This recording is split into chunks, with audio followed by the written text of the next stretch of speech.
While the world streamed Squid Game and debated K-pop fandoms online, a North Korean flight attendant was living a real survival story just miles from Seoul. She flew to Beijing, Vladivostok, and Bangkok, cities full of the music, films, and freedoms her own daughter wasn't allowed to know about. When her daughter asked, "Mom, what's the outside world really like?"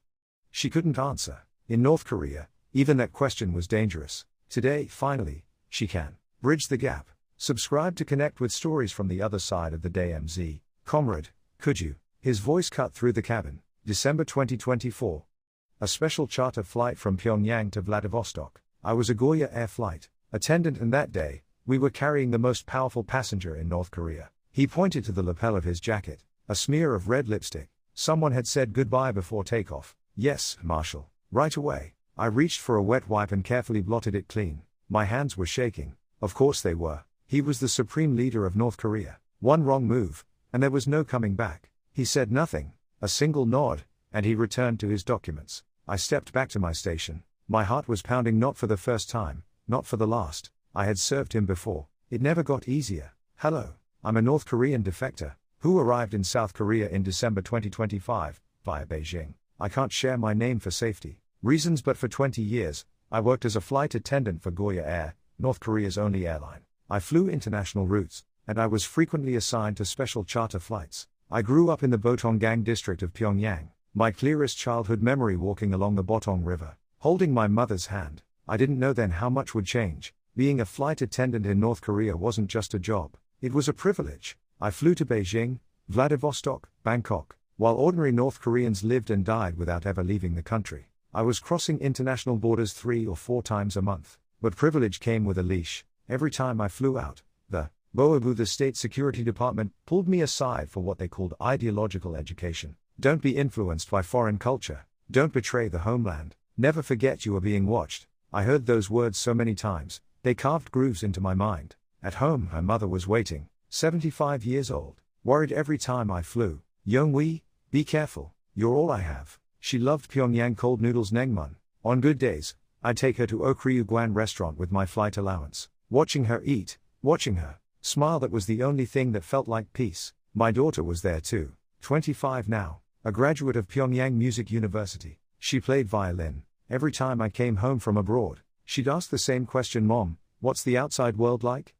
I never answered. In North Korea, saying the outside world was good, even that was dangerous. My husband was a party official. I say was because in 2017, he was purged, labeled a factional element John Parbunjia, and taken away to a prison camp. No explanation, no evidence. After that, our family was marked. My daughter lost her university placement. "We don't accept children from families with bad songbun," they told her. Songbun, North Korea's hereditary class system, which determines your entire life based on your family's political loyalty. That night, I heard her crying through the wall. I had no words. I kept flying. They kept me on because I was useful, a source of foreign currency. That was the arrangement, and slowly, quietly, something inside me began to crack. It was winter 2024.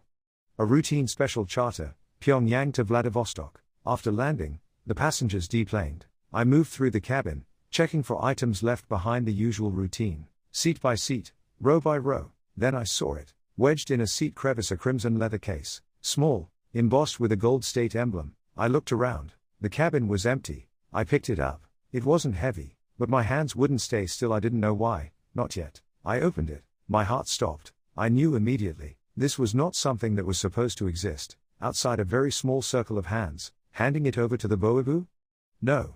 That thought came and left in the same second. That night, I couldn't sleep. I hid the case behind the portrait of Kim Il-sung on my living room wall. Every home in North Korea must display those portraits. Kim Il-sung and Kim Jong-il treated as sacred objects. A speck of dust on the frame was an offense. No one would ever think to look behind one. Even so, I almost laughed. The irony wasn't lost on me, but it wasn't funny. If I was caught, it wasn't just me, my daughter, my mother, all of us. What was in the case? An ID card, but not an ordinary one. The photograph inside was a face. I recognized immediately the same face I had blotted lipstick from just hours before. Kim Jong-un's identification document, his date of birth, his signature, official seals, and on the back information I didn't fully understand, but could tell was significant. Aliases, emergency contact protocols, the kind of information you'd prepare if you needed to disappear. I sat with that reality for a long time. The North Korean people worshipped Kim Jong-un as something beyond human,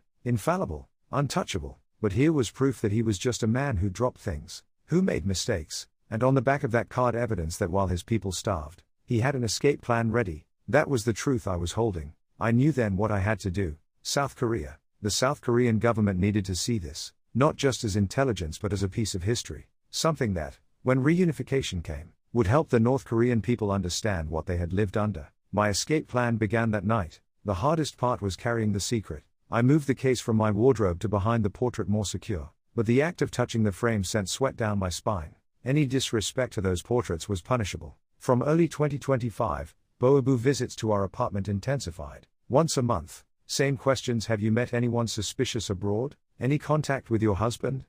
I kept my voice flat. No, comrade, I just fly. Inside, I was drowning. One night, my daughter asked Mom, is this just our life? Forever? I made a decision. I told her, Sujin, we're leaving. We're going to South Korea. She went quiet for a long time. Then, softly, what about grandmother? I couldn't answer. Taking a 75-year-old woman across a border in secret, it wasn't possible. I told her we'd bring her later, after reunification. She deserved better than that lie, but it was all I had. In the summer of 2025, my December flight schedule came out: Beijing route. That was the window. I saved money, flight allowances, hard currency from working the duty-free counter. Not much, enough for a taxi to the Korean embassy in Beijing. I kept my packing minimal, anything more would draw attention. And the case? That was the real question. How do you smuggle something like that through airport security? I sewed a small interior pocket into my underwear. That's where it went. I cried while I was sewing. I almost stopped, but I was already too far in. In autumn, I told my mother I had a long Beijing flight in December. She didn't suspect anything. Be careful, Young-wi. I ate her kimchi and apologized in silence. A week before the flight, I took her to Goryeo. We ordered naengmun. I watched her eat. I memorized her face. Mom, I love you. What's gotten into you?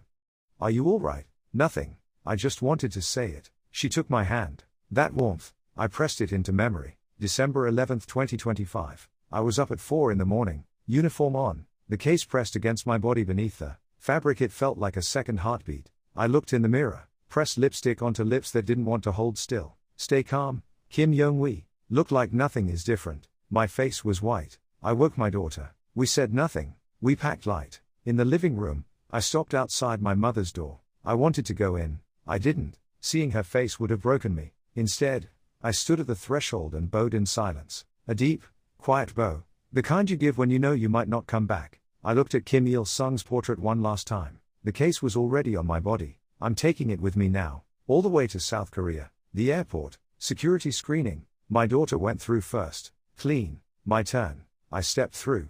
I waited for a beep that never came. First checkpoint cleared. On the plane, I greeted my crew as usual. Let's have a good flight. But inside, I was saying goodbye. To all of them. To everything. The safety demonstration, oxygen masks, emergency exits. I had done this hundreds of times, but that day it felt like a ceremony. Pyongyang shrank below the wing, the Taedong River, the Yuche Tower, all of it growing small. Goodbye, Pyongyang.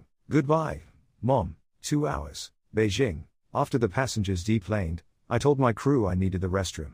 I caught my daughter's eye. She nodded. We walked out of the aircraft, down the terminal corridor, not running, normal pace. Don't look back. The exit was ahead. Hey, my heart seized. I turned. A Boabu minder from our flight, he was pointing. I waited for my name. He was talking to another flight attendant. Wrong turn to the restroom. I kept moving. Gripped my daughter's hand. Almost there. Automatic doors. Cold Beijing air. We got into the first taxi in the queue. My daughter beside me. Korean embassy. I had rehearsed the Mandarin for weeks. The driver looked at us in the rearview mirror. North Korean uniforms were hard to miss. Korean embassy? You sure? Yes. Quickly, please. He didn't ask again. 20 minutes. Beijing streets moving past the window. High-rises, cars, people walking wherever they wanted, laughing at nothing in particular. So different from Pyongyang. Ordinary people, living ordinary lives, without permission. We're here. Korean embassy. The South Korean flag was moving in the wind. Something cracked open in my chest. I couldn't stop the tears. We paid and stepped out. We were at the gate. Then tires screaming behind us. A black car braked hard. 2 men got out. Boabu, Kim Young-wi. Stop right there. We ran. My daughter's hand in mine, sprinting for the embassy gate. Help us. Please, help us. A Korean security guard came out. What's happening? We're defectors. Please. The Boabu men were right behind us, but they stopped at the embassy perimeter. International law. Embassy grounds are sovereign territory. They couldn't enter. Kim Jong-un. Come out. You're betraying your country. I didn't look back. I was a Goryeo Air flight attendant. I told the guard, I'm here with my daughter. We want to go to South Korea, and I've brought something important. Inside the embassy, a staff member, hot water, a chair that didn't feel like a trap. There's something I need to hand over, I said, but I want to deliver it in person, on South Korean soil, to the right people. The official looked at me carefully. What is it? I can't say yet, but it concerns national security. He didn't push. He nodded. That night, my daughter and I slept in the embassy quarters. Outside, Beijing glittered. She asked about her grandmother. I held her and said what I had to say. I touched the case through the fabric. Still there. Mom, I'm sorry, but this was the right thing to do. December 23, 2025. Incheon-bound flight. This time, a passenger. When the wheels touched the runway, the announcement came, "Welcome to the Republic of Korea." My vision blurred. My daughter was already crying. We made it. At the airport, men in suits were waiting. NIS National Intelligence Service. One of them extended his hand. Kim Jong-un. Kim Soo-jin. Welcome to South Korea. My hand was shaking when I shook his. In a secure facility, the questions came. Name, hometown, family, how we got out. I answered everything. Then we received word from Beijing that you brought something with you. I reached beneath my clothing and removed the case. The room changed. Every face in it changed. One agent lifted the ID card, examined it under a magnifying glass. Photo, signature, official seals, security markings. How did you obtain this? I told them. The special charter. December 2024. The lipstick, the empty cabin, the case in the seat. Why didn't you report it to the Boabu? Because if I had, it would have disappeared, and the world needed to see it. The agents looked at each other. 3 days of verification. Document analysts, North Korea specialists, intelligence assessors. My daughter and I waited. Then a senior NIS official came in person. Ms. Kim, yes, it's authentic. The air left the room. This is classified at the highest level of national security. What you've done for this country. I just did what needed to be done. He bowed. A full formal bow. Thank you. Sincerely. Hana 1. The Resettlement Center for North Korean Defectors. 3 months of education. South Korean society, language, job training. Same words, different world, different slang, different rhythm, different everything. My daughter adjusted faster than I did. She's young. During her time at Hana 1, she picked up a violin again. When the instructor said she had talent, her face lit up in a way I hadn't seen in years. That was it. That was what I came for. After Hana 1, we were placed in a small apartment near Seoul. Government support. Modest. It felt like a palace. The first time I went to a supermarket, I stood in the rice aisle for a long time. 20 varieties. In North Korea, we received a rice ration. That was it. Here, they gave you choices. I cried in the rice aisle. Mom would have loved this. I couldn't contact her. Not by phone, not by letter. No way across that border. Whether she was alive, whether she was in a camp, whether she was being watched, I had no way to know. Every night, I dreamed of her, walking the Botong River, eating nengman and laughing. In every dream, she was smiling. Every morning, my pillow was wet. I found a job at a travel agency. Mandarin helped. 20 years of aviation experience helped. The informality took getting used to customers saying excuse me instead of addressing me by rank, but I adapted. One day, I searched online for news about my mother. A headline came up: family members of defected flight attendant reported missing in Pyongyang.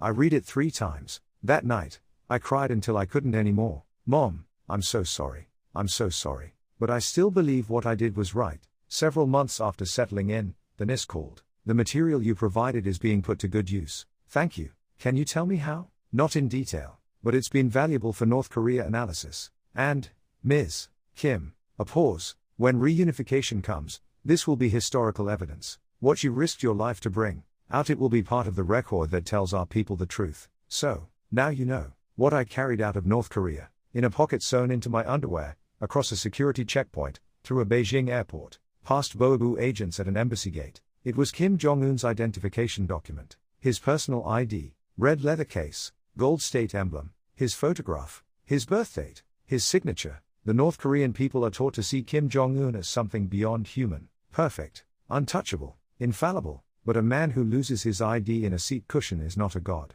He is a man, and on the back of that card are aliases, emergency contact information, an escape plan, ready to go, for the day the regime might fall. His people go hungry, he had a way out prepared. That is the truth of North Korea. I still miss my mother, my daughter still asks for her grandmother. Some nights, I think about Nengmun, about the Botong River, about a city I may never see again, but I don't regret it. I chose freedom, I chose my daughter's future, I chose the truth. When reunification comes, and I believe it will, I want to go back. I want to kneel before my mother and ask for forgiveness, and then I want to take her to Okryu, and order 2 bowls of cold noodles, and watch her eat. Until that day, I am here, in the Republic of Korea, breathing free. To those still in the north, the truth cannot be buried forever. What is hidden always finds its way to the surface. The day we are one again, everyone will know. I leave this story for that day. Freedom is not free, it costs everything, but it is worth it. Every breath I take here, in this country, writing these words,